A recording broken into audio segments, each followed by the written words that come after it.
Ashamaa kafuuni akkam jirtanii kabajamtoota fi jaalatamtoota chaayinaa laayyaan to'asallaa jiru jalatti argamtan nagaan koo bakka jirtutti isin qaqqabu baga jiraattanii baga eeggamtanii yoo na eegdanii isiniin jechuun jaaladha. Egaa akka har'aa paappayyee oddoo koo keessa jiru tokko qabadheen kana keessa dhufe baay'ee paappayyeen kana kan caccaaludha. Amma garuu kan naa guddatee nyaachuun barbaade.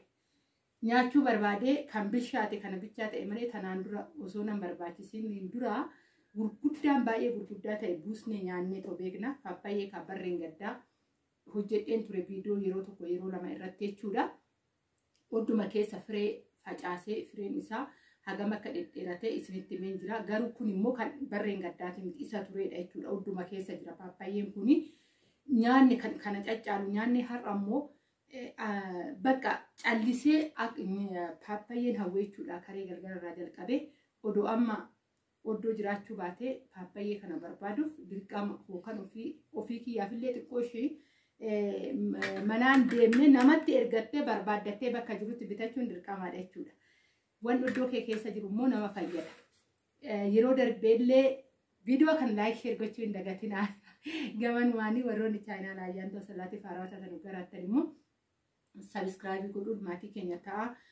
Wantoota chaayinaala kanarratti darban hordofaa isiniin jechuun jaaladha.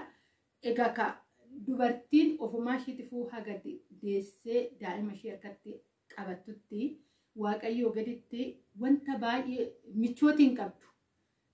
Tarii warri kana keessa darbitan miira isaa hin beektu.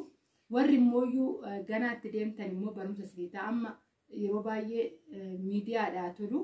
Kara social miidiyaatiin barumsi baay'een ni darba. Namni mana yaalaa cheekaappiidhaaf waggaa deeme malee isa ji'a waggaa deeme malee mariidhaaf mari'achiisu mana yaalaa deemuun barbaachisu jechuudha gizee kana keessa. Kanaafuyyuu ni beektu jechuudha miira isaa. Yeroo jedhe wanti sitti tolu jiru dhiyeeffattee na nyaadha jettee yeroo sitti toluu dhabu jira. Jira immoo namatti ulfaatu jira namatti ulfaannes jira isa keessaan nama tokkodha. Ani baay'een wanni gubbaarratti baay'een nama rakkadhaan jechuudha. Wannan duraan lafatti nyaadhu hunduma isaan jibba haga biddeen hin deebi'utti jechuudha. Haga tasgabbaa'ichi siqee jedhutti bakka biddeen baay'een jaaladha.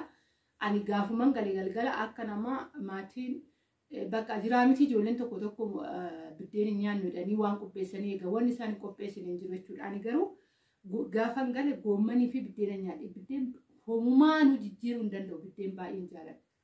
Isaan jaaladhu san gaafa dursaa maalan jibbee biddeen jechuudha. Kana hoo jedhamu immoo jiraa mitiiree bakka wanni kan garaatti baatu kan anarratti raawwatamu sirratti raawwatamuu dhabuu danda'a jechuudha. Ammaan yeroo kana maaliin wanna midhaan bilchaatarra kan akka qixxaa kan akka ataakiltiiwwanii takka avukaadoo tokko nyaadha paappayyee kan bakka wantuma akkanaa kana nyaadhetuma wanni jechaa jira jechuudha. Ni beektu ka miira namni tokko waan akkasii mudannoo akkasii qabatan baay'een barbaade immoo paappayyee garuu guddaa miti odduma koo isaan kutee kalee galgala kutee naa bilchaatee bule jechuudha. Kuttee mana waggaa goote siiqoorraa bareeda sii ta'a jechuudha. Kanaafin oddoo ofii keessatti ani baay'ee manni kiyya mana kaartaa pilaanii qabu miti oddoo keessatti garuu wanni na hin dhaamne jiru. Wanna baay'een itti fayyadamaa jira jechuudha. Hatta xeena addaamin si fayyaddi oddoo keessatti. Amma xeena addaamin naannoo kana guutuun dhufanii oddoo kana keessa gaafatanii furatu. Ergan galee garuu dhiyoodhaan illee waggaa reeffan darbe jechuudha. Gannaa irrattan galee bishaanan dhubaasa gaafa tokko boonallee gannallee achirraa dhabdeen beektu jechuudha. Wanni hin dhaamne hin jiru. Hatta damaa kasee oddoo keessan dhaabetoo jira.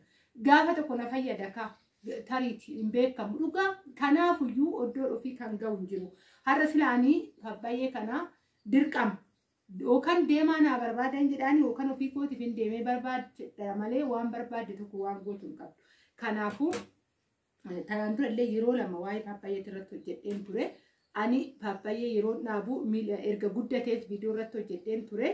Odduma keessa hin kutee paappayyee sammara jechuudha. Haga hundee 20 waan akkasiin ta'aa ture kanan dhaabee wandee ta'ee tan kaase malee.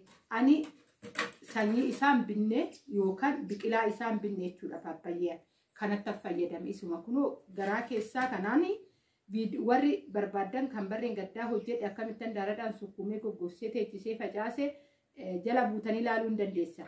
ijoolleen baay'een garuu isarratti amma dhufnee fudhannullee warri naan jettan jirtu sanyii isaa fudhadhaa isiniin jedheen ture jechuudha. Sanyii isaa yeroon immoo ani sanyii isaa fudhadhaa isiniin jedhutti namni dhufee furate hin jiru. Ammaa tanas immoo nuu qopheessi sanyii isaa furannaa wajjin isin qopheessuu hin danda'a jechuudha. Kanumaan firma isaa kanaan ani daaradhaan sukkuumee dhaabee jechuudhaan sanyii biraan finne. Sanyiin isaa baay'eedha. Paappayyee baay'ee mi'aawudha. Isiniin jedha. Kanaafuu waan an barbaade isuman dhaabe. Haga firee 20 waan akkasiitti baasee dhaabee garuu isa keessaa wandeen baay'ate jechuudha. Hin baay'ata yeroo baay'ee wandeen bitaniitu muka isaa qarshiitti baaftee bittee wandee ta'a jechuudha. Adda baaftee beektu haga gurguddatutti. Kanaafuyyuu kana fakkaatan isiniin jechuu jaaladhaala. Inni bareedu keessi isaa kun odduma keessa hin kuteetti fayyadamaatu jira. Waan hunduu harka keenya keessa jira. Yeroo hawwite ta'ii, yeroo feete ta'ii, ati harki kee tattaafataa taanan waan nama eeggattuuf tokko hin qabdu. Dhugaan isiniin jedha jechuudha. Ani gaafa tokko viidiyoo irratti hojjedha sukkaar dinnichi yookaan immoo maal jedhama baxaaxessa jedhama afaan oromootiin. Isaa irratti yeroon darbe viidiyoo hojjedhe kun isumaa reenaan jettanii jirtu ijoollee biqiltuu isaa irratti hojjedhe isinitti argisiisa. Deemee meedaa muluu fudhata. Hatta nyaataa miti inni bareedinaafuyyuu kan namaa ta'udha jechuudha. Dhugaan isiniin jedha. Baay'ee bareeda viidiyoo irratti hojjedha guyyaa tokko ilaaltu oddoo keessa bishaan sin barbaadu maaloo sin barbaadu. Ani guyyaa gaafa tokko bishaan itti naqeen beeku. Yoo roobni roobe malee affaasaatti eebee malee bonumaa akkasumatti lalliseetuma taa'e. Viidiyoo irratti isin hojjedha guyyaa gaafa tokko jechuudha. Ani sukkaar dinnichi lama ishee qaqalloo manaa biteetan ishuma san xoollogduu ishii lafa keessa dhaabe. Lafuma keessa dhaabe san turufa fudhatee jalaa furannee nyaannee ammas immoo inuma deemu. Oddoo waanan barbaadu fan jarumatti deebisa malee muluu guutumaan guututti hatta bareedinaafis waa lamaaf si fayyada. Oddoo keessatti giriinii sii ta'a yeroo gahutti immoo waggaatti yeroo tokko hin ga'a yeroo gahutti immoo hin nyaataatti fayyadamte jechuudha. Isiniin jedha ani biqiltuu baay'een jaaladha. Kanaafidhaan isiniin jedha kanan kanarratti hojjettee ani waan guddaa ta'e osoo hin ta'in oddoo keenya keessa yoo jiru bituun deemnu hoo bituu dhaqxee annan beeka paappayyeen gabaa keessatti aduu hoo nyaatee mucumucee waan inni fakkaatu.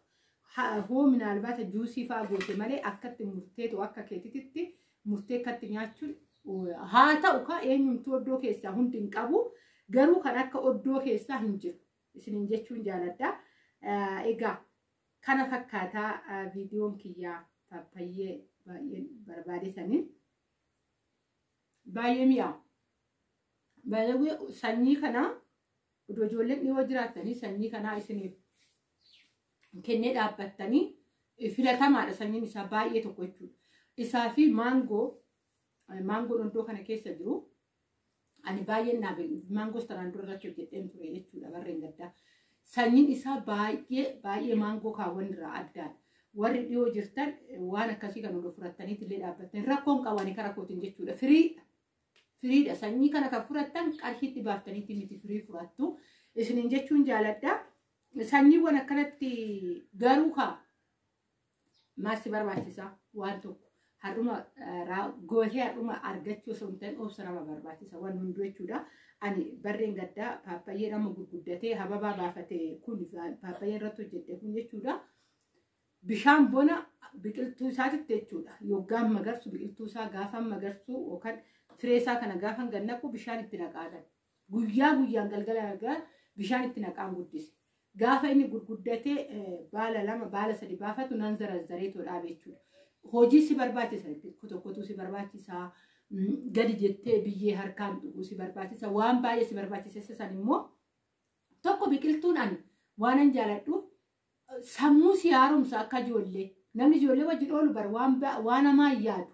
Dhugaa akkasi biqiltuun illee gaafa biqiltuu baatee tokkotti bakka jaalala wayii sitti uumaa deema ofumaa isaatiif akka ijoollee jechuudha. Kana fakkaatan isiniin jedha.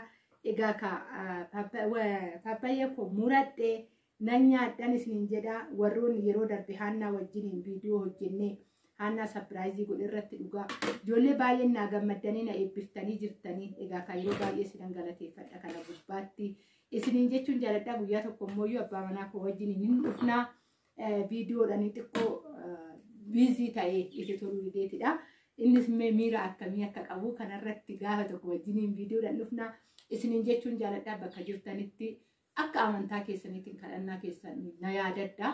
Egaa ka dhala jechuun waan xiqqaa miti. Ani nama biyya Arabaa keessa baay'ee jooredha. Kanan arga jedhee guyyaa tokko yaadee hin beeku. Dhugaa dubbachuuf jechuudha. Hin beektu eenyumtuu ijoolleen biyya ormaa keessa biyya Arabaa keessa jirtan hatta kan addunyaa keessa jirtanii dubartii taatan gaafa biyya ormaa jirtan miirri maal akka ta'e tolchitanii beektan jechuudha. Gaafa immoo galtanii hundumaa olitti kana argitan caalaa wanni nama gammachiisu hin jiru.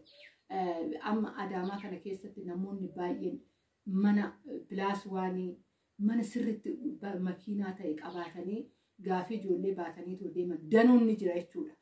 Ani Waaqayyo kanan galateeffadhu. Waanuma xiqqaa keessatti kanaanis eebbifamuu kootiif hedduu tokko Waaqayyo koo galateeffadha. Maaliif biyya ormaatis deemee argee achii galanii achii xaartee dafqitee galtee immoo dhala waggaa godhattu caalaa wanni si gammachiisu homtuu hin jiru. Galata Waaqayyoo wanti narraa ta'e homtuu hin jiru. Kuni jabina kooti miti. Kuni gaarummaa koo ta'eeti miti. Gaarummaa Waaqayyoo tanima jechuudha. Kanan isiniin jechuu jaaladhaa haga dhumaatitti na jaalattanii na kabajanii viidiyoo koo ilaaluu keessaniif hedduu tokko galatooma. Gaafa tokko immoo abbaa manaa koo wajjin dhufna. Galata Waaqayyoo waan hundaa damdamanne har'a eegnee jirraa boruu keenyallee sata harkaa qaba. Isiniin jechuun jaaladhaa. Yaada keessan immoo koomentii jalatti naa barreessaa. Baay'ee.